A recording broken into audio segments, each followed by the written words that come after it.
La storica sede di Caspineda in piazza San Leonardo, ma soprattutto il Monte di Pietà dietro Piazza dei Signori, attualmente occupato da uffici Unicredit. Fondazione Cassamarca aprirà al pubblico entrambi i suoi tesori il 5 ottobre, anticipando così il progetto, fortemente voluto dal presidente Luigi Garofalo, di restituire in via permanente alla città la possibilità di visitare i due palazzi. Il Monte di Pietà, fin dai primi giorni di ottobre, sarà aperto al pubblico limitatamente ovviamente al gioiello che il palazzo contiene, cioè la cappella dei rettori. Anche all'interno di Caspineda il piano terreno e il piano primo, per meglio dire il mezzanino, saranno fruibili quotidianamente dai visitatori che vi troveranno esposte le opere d'arte della Fondazione, in particolare quelle che compongono il fondo Bortolan.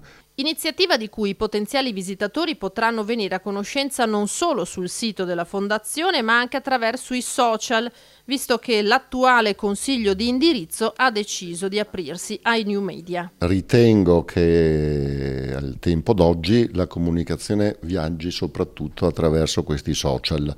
Gli eventi che la Fondazione progetta, organizza e attua sono tanti e meritano perciò un canale di visibilità modernissimo. E così i venerdì di cultura dedicati a Classico e Universo, che dal 20 settembre ripartiranno a Ca' dei Carraresi, sede questa che in futuro Garofalo vorrebbe arricchire di libreria e ristorante.